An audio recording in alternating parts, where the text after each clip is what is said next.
Hi friends, ನಾನು last week upload ಮಾಡಿರೋ ವಿಡಿಯೋನ ನೋಡಿ ಲೈಕ್ ಮಾಡಿ ಸಬ್ಸ್ಕ್ರೈಬ್ ಮಾಡಿ ನನ್ನನ್ನು ಎನ್ಕರೇಜ್ ಮಾಡಿದ್ದಕ್ಕೆ ನಿಮಗೆಲ್ರಿಗೂ ನನ್ನ ಹೃದಯಪೂರ್ವಕವಾದಂಥ ಧನ್ಯವಾದಗಳು. ಇವತ್ತು ನಾನು ತೋಳಿನ ಜಗಳಮ ಹೇಳ್ಕೊಳ್ತಾ ಇದ್ದೀನಿ. ಇದಕ್ಕೆ ನಿಮಗೆ ಬೇಕಾಗಿರೋ ಮೆಷರ್ಮೆಂಟ್ಸು ಎದೆ ಸುತ್ತಳತೆ, ಸೊಂಟದ ಸುತ್ತಳತೆ, ಸೊಂಟದ ಉದ್ದ, ಪೂರ್ಣ ಉದ್ದ, ಅರ್ಧ ಕತ್ತಿನಿಂದ ತೋಳಿನ ಉದ್ದ. ಇದು ನಾನೊಂದು ಡ್ರಾಯಿಂಗ್ನ ತೋರಿಸಿ ಇದರಲ್ಲಿ ಎಲ್ಲೆಲ್ಲಿ ಮೆಷರ್ಮೆಂಟ್ಸ್ ತೊಗೋಬೇಕು ಅಂತ ಹೇಳಿದ್ದೀನಿ. ಈಗ ನಾನು ಎದೆ ಸುತ್ತಳತೆ 28 ಇಂಚ್ ತೊಗೊಂಡಿದ್ದೀನಿ. 28ನ್ನು ನಾನು 4ರಿಂದ ಡಿವೈಡ್ ಮಾಡ್ಕೊತೀನಿ, ಯಾಕೆಂದರೆ ಇಲ್ಲಿ 4 ಲೇಯರು ಫೋಲ್ಡಿಂಗ್ ಹಾಕೊತೀನಿ. 7 ಇಂಚಸ್ ಬಂತು. ಈಗ ನಾನು 7ಗೆ ಪ್ಲಸ್ 1.5 ಇಂಚನ್ನ ಆ್ಯಡ್ ಮಾಡಿಬಿಟ್ಟು ಎದೆ ಸುತ್ತಳತೆನ ತೊಗೊಂಡಿದ್ದೀನಿ. 0ರಿಂದ 4, 3ರಿಂದ 5, 1ರಿಂದ 6, 2ರಿಂದ 7. ಇದು ಬಂದ್ಬಿಟ್ಟು ಎದೆ ಸುತ್ತಳತೆ 4ನೇ ಒಂದು ಭಾಗ ಪ್ಲಸ್ 1 ಇಂಚು. ಇದು ಬಾಡಿ ಬಿಡ್ತು, ಇದನ್ನು ತೊಗೊಂಡಿದ್ದೀನಿ. ಆಮೇಲೆ 0ರಿಂದ 10 ಮತ್ತು 3ರಿಂದ 11 ಬಂದ್ಬಿಟ್ಟು ಅರ್ಧ ಕತ್ತಿನಿಂದ ತೋಳಿನ ಉದ್ದ. ಇದು 9.5 ಇಂಚ್ ಬಂದಿದೆ. ನಾನು 1 ಇಂಚನ್ನು ಎಕ್ಸ್ಟ್ರಾ ತೊಗೊಂಡ್ಬಿಟ್ಟು ಫೋಲ್ಡಿಂಗಿಗೆ 10.5 ಇಂಚನ್ನು ತೊಗೊಂಡಿದ್ದೀನಿ. ಅದು ನಿಮಗೆ ಕಟ್ಟಿಂಗಲ್ಲಿ ಹೇಳ್ಕೊಡ್ತೀನಿ. 0ರಿಂದ 3 ಬಂದ್ಬಿಟ್ಟು ಎದೆ ಸುತ್ತಳತೆ 4ನೇ ಒಂದು ಭಾಗ ಅಷ್ಟೇ. ಇದು ತೋಳು, ಇದು ಮೈನಸ್ ಅಥವಾ ಪ್ಲಸ್ ಏನು ಮಾಡೋಂಗಿಲ್ಲ. ಇದು 4ನೇ ಒಂದು ಭಾಗ ತೊಗೊಂಡಿರೋದು. 10ರಿಂದ 11, 12ರಿಂದ 13 ಏನು ಮೆಷರ್ಮೆಂಟ್ ಇದೆ ಅದು. ಮತ್ತು ಇದನ್ನು ನಾನು ಸೊಂಟದ ಶೇಪ್ ಕೊಟ್ಟಿದ್ದೀನಿ. ಇಲ್ಲಿ ಆ್ಯಸ್ ಯೂಶ್ವಲ್ ನಾನು ಇದು ರೌಂಡ್ ಶೇಪ್ಗೆ ಅಂತ ಅಂದ್ಬಿಟ್ಟು ಶೇಪ್ನ ತೊಗೊಂಡಿದ್ದೀನಿ. ಮತ್ತು ಇದು 0ರಿಂದ 15 ಬಂದ್ಬಿಟ್ಟು ಕತ್ತಿನ ಅಗಲ ಬಂದ್ಬಿಟ್ಟು ಡಿಪೆಂಡ್ಸ್ ಆನ್ ದ ಪರ್ಸನ್. ಏನಂತ ಹೇಳಿದ್ರೆ ಅವರು ಜಾಸ್ತಿ ವಿಡ್ತನ್ನು ಹಾಕೊತಾರೆ ಅಂತ ಹೇಳಿದ್ರೆ ನಾವು ಸ್ವಲ್ಪ ಜಾಸ್ತಿ ವಿಡ್ತನ್ನು ತೊಗೋಬೋದು. ಇಲ್ಲ ಅಂತ ಹೇಳಿದ್ರೆ ನಾನು ಒಂದು ಅಂದಾಜಲ್ಲಿ 2 ಇಂಚನ್ನು ತೊಗೊಂಡಿದ್ದೀನಿ. 0ರಿಂದ 16 ಬಂದ್ಬಿಟ್ಟು ಇದು ನೆಕ್ ಡೀಪು. ಅದು ಕೂಡ ಅಷ್ಟೇ, ಅವರು ಜಾಸ್ತಿ ಬೇಕು ಅಂತ ಹೇಳಿದ್ರೆ ಜಾಸ್ತಿ ತೊಗೋಬೋದು. ಇಲ್ಲ ಅಂತ ಹೇಳಿದ್ರೆ ನೀವು ಎದೆ ಸುತ್ತಳತೆ 4ನೇ ಒಂದು ಭಾಗ ಇದೆಯಲ್ಲ, ಅದಕ್ಕಿಂತ 1 ಅಥವಾ 1.5 ಇಂಚು ಕಡಿಮೆ ಇಟ್ಕೋಬೋದು. ಇಲ್ಲಿ ಬಂದ್ಬಿಟ್ಟು ಇದಕ್ಕೆ ಒಂದು ಪೀಸನ್ನು ಅಟ್ಯಾಚ್ ಮಾಡಬೇಕಾಗುತ್ತೆ ನೆಕ್ಗೆ. ಅದು ಈ ಪೀಸ್ ಇದೆಯಲ್ಲ, ಇದನ್ನು ತೊಗೊಂಡ್ಬಿಟ್ಟು ಇಲ್ಲಿ ಇಟ್ಕೊಂಡು ಇದು ನಾವೇನು ಕಟ್ ಮಾಡ್ತೀವಿ ಅದು ವೇಸ್ಟು. ಇಲ್ಲಿ 1ರಿಂದ 3 ಮತ್ತು 2ರಿಂದ 4 ಇದೆಯಲ್ಲ, ಅದು ನಾವು 2.5 ಇಂಚು ಒಂದು ಪೀಸನ್ನ ತೊಗೊತೀವಿ. ಆ ಪೀಸನ್ನು ನಾವು ನೆಕ್ಗೆ ಅಟ್ಯಾಚ್ ಮಾಡ್ಕೊತೀವಿ. ಅದನ್ನು ನಾನು ನಿಮಗೆ ಕಟ್ಟಿಂಗಲ್ಲಿ ಮತ್ತು ಸ್ಟಿಚಿಂಗಲ್ಲಿ ಹೇಳ್ಕೊಡ್ತೀನಿ. ಈ ರೀತಿ ತೋಳಿನ ಜಗಳದು ನೋಟ್ಸ್ ಇದೆ. ಇದನ್ನು ನಾನು ಡಿಸ್ಕ್ರಿಪ್ಷನ್ ಬಾಕ್ಸಲ್ಲಿ ಹಾಕಿರ್ತೀನಿ. ಇದು ಡ್ರಾಯಿಂಗು ಮತ್ತು ಇದು ನೋಟ್ಸು, ಅದನ್ನು ರೆಫರ್ ಮಾಡ್ಕೊಳ್ಳಿ. ಹಾಗೆಯೇ ನಾನು ಲಾಸ್ಟ್ ಟೈಮು ಅಪ್ಲೋಡ್ ಮಾಡಿರೋ ವಿಡಿಯೋನ ಯಾರಾದರೂ ನೋಡದೇ ಇದ್ದರೆ ಅದನ್ನು ನೋಡಿ. ಅದು ನಿಮಗೆ ಚೆನ್ನಾಗಿರ್ತ ಆದರೆ ಇದು ಇನ್ನೂ ಈಸಿ ಆಗುತ್ತೆ. ಓಕೆ, ನೆಕ್ಸ್ಟ್ ಇವಾಗ ಮಾರ್ಕಿಂಗ್ ಮಾಡೋಣ.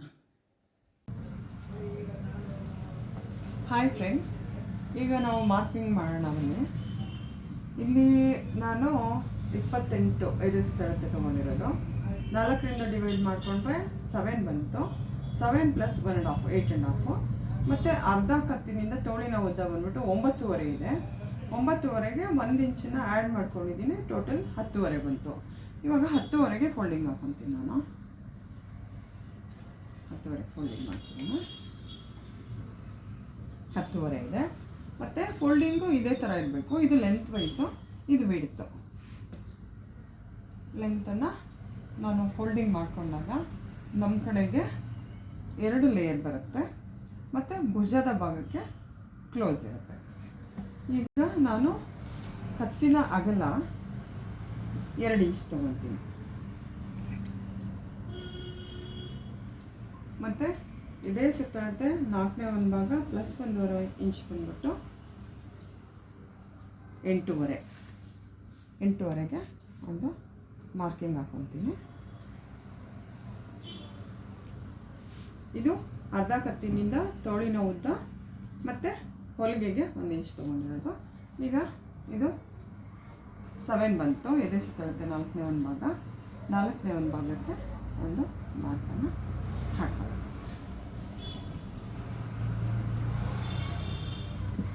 ಈಗ ಸ್ಕೇಲಲ್ಲಿ ಮಾರ್ಕ್ ಹಾಕ್ಕೊಳ್ತೀನಿ.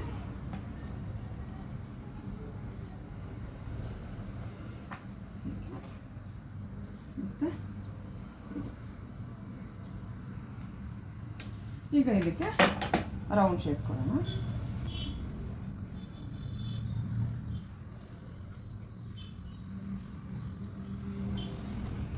ಇದು ಸೊಂಟದ ಶೇಪು ಮತ್ತು ಇದು ಡೌನ್.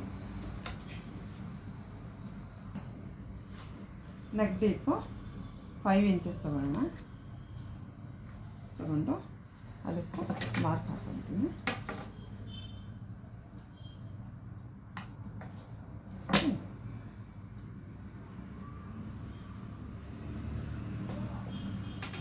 ಇದಕ್ಕೆ ರೌಂಡ್ ಶೇಪ್ ಮಾಡಿಬಿಟ್ಟು ಇದನ್ನು ಇವಾಗ ಕಟ್ಟಿಂಗ್ ಮಾಡೋಣ. ಬನ್ನಿ, ಇದು ನೆಕ್, ಕತ್ತಿನ ಅಗಲ ಮತ್ತು ಅಂತ. ಇದು ತೋಳು ಇದರಲ್ಲೇ ಬರುತ್ತೆ, ಹಾಗಾಗಿ ತೋಳನ್ನ ಕಟ್ ಮಾಡ್ಕೊಳ್ಳೋಣ. ಇದು ಎದೆ ಸುತ್ತಳತೆ 4ನೇ ಒಂದು ಭಾಗ ಅಲ್ಲಿಗೆ ಬಂತು. ಹಾಗೆ ಸೊಂಟದ ಶೇಪು, ಇಲ್ಲಿ ನೀವು ಸೊಂಟದ ಶೇಪು ಎಷ್ಟಿದೆ, ಎದೆ ಸುತ್ತಳತೆ ಹಾಗೆ ಸೊಂಟದ ಶೇಪು ಡಿಫ್ರೆನ್ಸ್ ಎಷ್ಟಿದೆ ಅಂತ ನೋಡ್ಕೋಬೇಕು. ಸಪೋಸ್ ಇವಾಗ 28 ಎದೆ ಸುತ್ತಳತೆ ಇತ್ತು ಅಂತ ಹೇಳಿದ್ರೆ, 26 ಸೊಂಟದ ಸುತ್ತಳತೆ ಇತ್ತು ಅಂತ ಹೇಳಿದ್ರೆ, ಇದೆರಡರ ವ್ಯತ್ಯಾಸ ಬಂದು 28 - 26 2 ಬರುತ್ತೆ. 2ನ್ನ ನಾವು 4ರಿಂದ ಡಿವೈಡ್ ಮಾಡ್ಕೋಬೇಕು, ಅಂದರೆ ಅರ್ಧ ಬರುತ್ತೆ. ನೀವು ಸೊಂಟದ ಉದ್ದ ತಗೊಂಡು ಇಲ್ಲಿ ಶೇಪ್ಗೆ ಅರ್ಧ ಇಂಚನ್ನು ಮಾರ್ಕ್ ಮಾಡ್ಕೋಬೇಕಾಗುತ್ತೆ. ಈ ಕತ್ತಿನ ಪೀಸು ಹಾಗೆ ಇರುತ್ತೆ. ಮತ್ತು ನಾವು ಇದನ್ನು ಸೇಮ್ ಫೋಲ್ಡಿಂಗ್ ತಗೋಬೇಕು. ತೊಗೊಂಡ್ಬಿಟ್ಟು ಅದು ವೇಸ್ಟು ನಿಮಗೆ, ಆದರೆ ಈ ರೌಂಡ್ ಮಾರ್ಕ್ ಹಾಕಿ ಕಟ್ ಮಾಡ್ಕೋಬೇಕು. ಔಟ್ಸೈಡ್ ಪೀಸು ನಮಗೆ ಬೇಕಾಗುತ್ತೆ. ನಾನಿಲ್ಲಿ ಒಂದು ಪಿನ್ನಿಂದ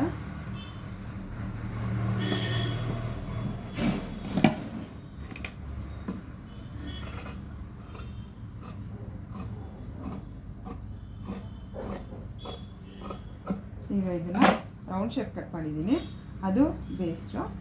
ಈಗ ಇದು 2 ಇಂಚು ಅಥವಾ 1.5 ಇಂಚು ಕಟ್ ಮಾಡ್ಕೋಬೇಕಾಗುತ್ತೆ.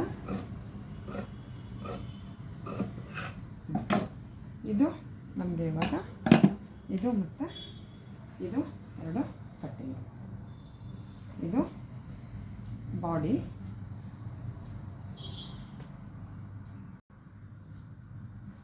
ಕಟ್ಟಿಂಗ್ ಆಗಿದೆ. ಇದು ನೆಕ್. ಇವಾಗ ಸ್ಟಿಚಿಂಗಿಗೆ ಹೋಗೋಣ ಬನ್ನಿ. ಈಗ ಸ್ಟಿಚಿಂಗ್ ಶುರು ಮಾಡೋಣ. ರೌಂಡ್ ಫುಲ್ಲು ಡಬಲ್ ಫೋಲ್ಡ್ ಮಾಡ್ಕೊಳ್ಳಿ.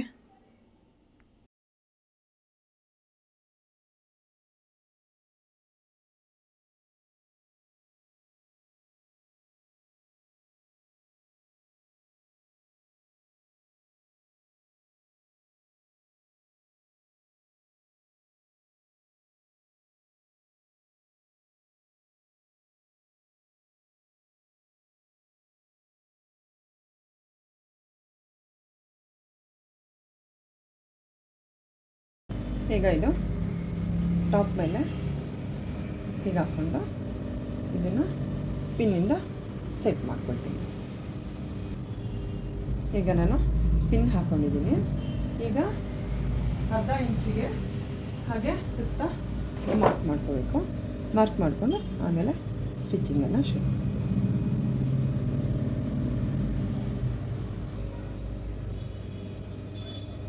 ಈಗ ರೌಂಡು ಸ್ಟಿಚ್ಚನ್ನು ಹಾಕೋಣ.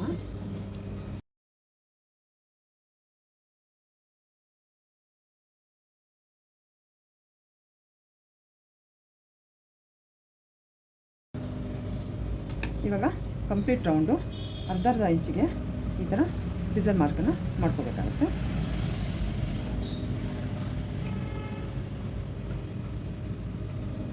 ಹೊಲಿಗೆಗೆ ತಾಕಬಾರ್ದು, ಸ್ವಲ್ಪ ಹಿಂದಕ್ಕೆ ಮಾಡ್ಕೋಬೇಕಾಗುತ್ತೆ.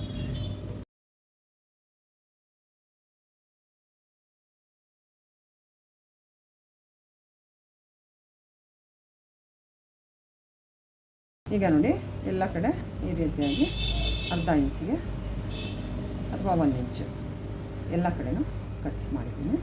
ಈಗ ನಾನು ಮೇಲೊಳಗೆ ಹಾಕ್ತೀನಿ.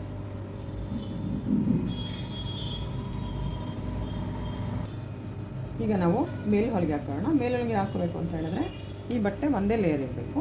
ನೀವು ಈ ಕಡೆ ಎಕ್ಸ್ಟ್ರಾ ಇರೋ ಬಟ್ಟೆ ಮತ್ತು ಈ ಮೇಲಿನ ಬಟ್ಟೆ ಎರಡೂ ಒಂದು ಕಡೆ ಇರಬೇಕು. ಇಲ್ಲಿಂದ ಶುರು ಮಾಡಿ ಮತ್ತು ಇಲ್ಲಿಗೆ ಎಂಡ್ ಆಗಬೇಕು.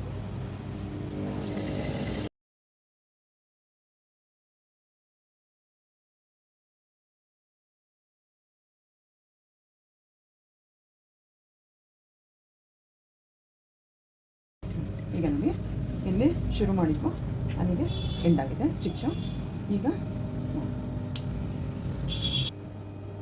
ಈಗ ಇದನ್ನು ಒಳಗಡೆಗೆ ಫೋಲ್ಡಿಂಗ್ ಮಾಡ್ಕೋಬೇಕು ಈ ಥರ.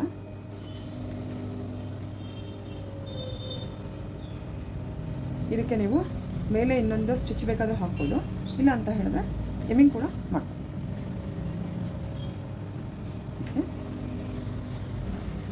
ಈಗ ನಾನು ಎರಡು ಸೇರಿ ಒಂದು ಸ್ಟಿಚ್ಚನ್ನು ಹಾಕ್ತಾ ಇದ್ದೀನಿ.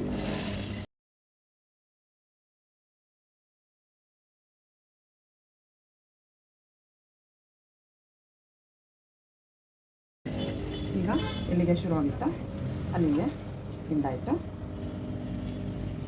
ಇದು ಈಗ ಮೇಲ್ ಹೊಲಿಗೆ ಹಾಕಿರೋದ್ರಿಂದ ಈ ಕಡೆ ಎಮ್ಮಿಂಗ್ ಬಂದುಬಿಟ್ಟು ನಿಮಗೆ ಆಪ್ಷನಲ್ಲು, ಬೇಕಂದರೆ ಎಮ್ಮಿಂಗ್ ಮಾಡ್ಕೋಬೋದು, ಇಲ್ಲಾಂದರೆ ಹಾಗೇನು ಬಿಟ್ಟು. ಈಗ ಇಲ್ಲಿ ತೋಳು ಇದನ್ನು ನಾನು 1 ಇಂಚ್ ಎಕ್ಸ್ಟ್ರಾ ತೊಗೊಂಡಿದ್ದೀನಿ ಹೊಲಿಗೆಗೆ. ಸೊ 1/2 ಇಂಚು 2 ಟೈಮ್ಸ್ ಫೋಲ್ಡ್ ಮಾಡ್ಕೊತೀನಿ. ಮಾಡಿಕೊಂಡು ಇದನ್ನು ಸ್ಟಿಚ್ ಹಾಕೋಣ.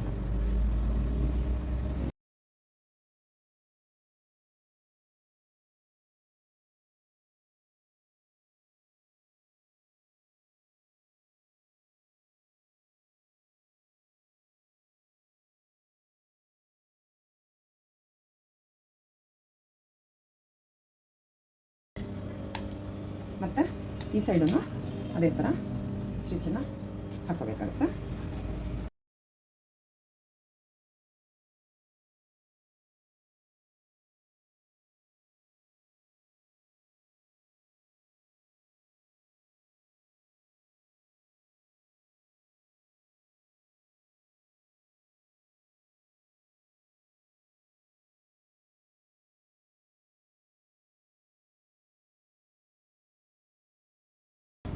ಸೈಡು 1 ಇಂಚನ್ನ ಜಾಯಿನ್ ಮಾಡ್ಕೊತೀನಿ.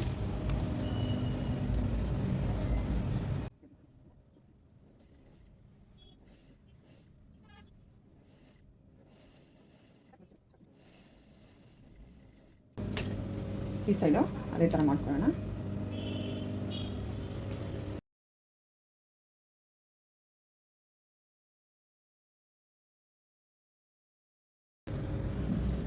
ಈಗ ಕೊನೆಯದಾಗಿ ಡೌನು ಡಬಲ್ ಫೋಲ್ಡ್ ಮಾಡ್ಕೊಳ್ಳೋಣ. 1/2 ಇಂಚು 2 ಟೈಮ್ಸ್ ಫೋಲ್ಡ್ ಮಾಡಿದ್ದೀನಿ. ಈಗ ಸ್ಟಿಚ್.